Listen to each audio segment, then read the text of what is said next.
Alrighty. I would love to talk about a hobby of mine, and that is tropical bonsais. Here you can see a poorly kept tropical bonsai, the last of my collection, and it's dying. You might say, damn, the last one, you must be really great at what you do. I'm not, you know. However, I came to the last one not because they've all died on me, but because I usually gift them. This one was one that I've kept for a long time and has been able to prosper in very unique ways. However, lately, she has not been doing too well. I decided to make this video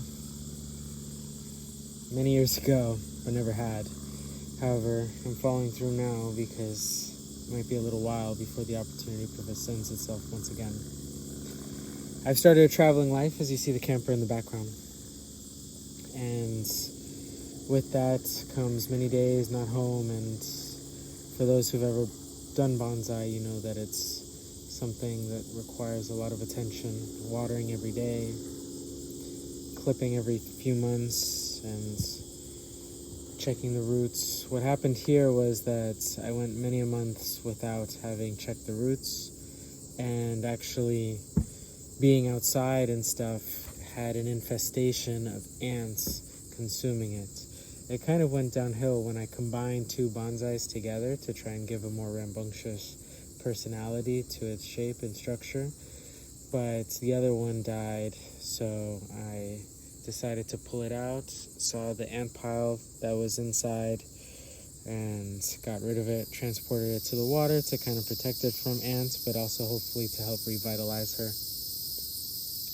Now, one of the biggest considerations when bonsaiing tropical trees is the tenderness of which their branches and stalks are. So traditional bonsaiing wire doesn't typically work. And as you can see here, I utilize string systems. So previously was inside this pot, and you can see the strings that would be tied around the base here. These strings I would use to anchor down and pull the shape into different ways.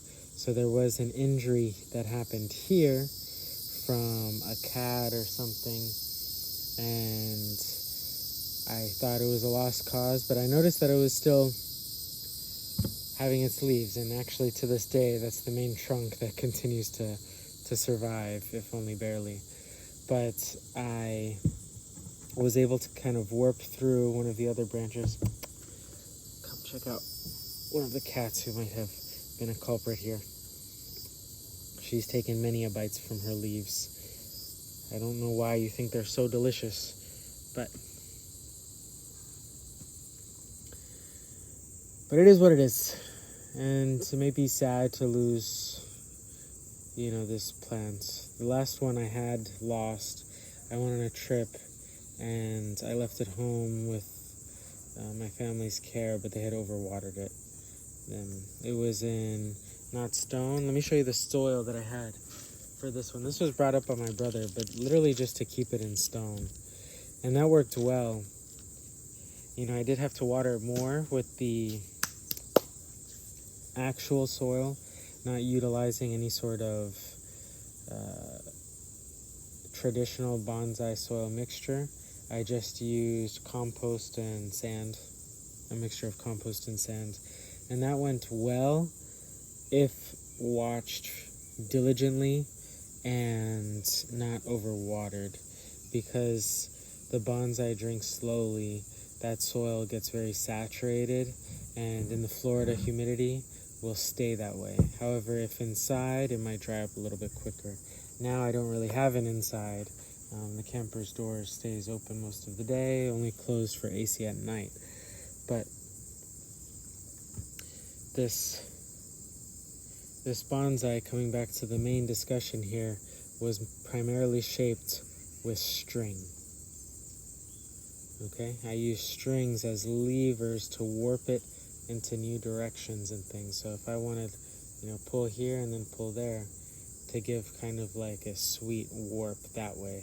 And that's how you can kind of see these structures to be formed out. And after, maybe a month or so of being shaped, they would uptake that structure and no longer need strings. I would cut all the strings, tie up a new ornament to further build what it was that I was looking for. And as you can see here, I got quite a beautiful structure. I mean, only till this week did I lose the flowering part of this piece. So overall, this plant I think is 3 years old now, 4 years old, and was doing really well until this traveling began, and the inconsistency with which I was outside and inside and being gone. Definitely takes an older man's perspective to be home regularly and have not a full hard working schedule to take care of, but something I really think people should enjoy at least the starting of. Having a seed from a fruit that you ate, letting it sprout and then shaping it to your own personal creation, even if it doesn't last forever, was still a really exciting and fun practice, something that brought a lot of joy to my heart. And that's pretty much it. Use strings, not metal, with tropical fruiting. Key point of today's conversation. I hope she revitalizes, and if she does, you'll see what fun shape she may end up in another year or so. But with that, goodbye.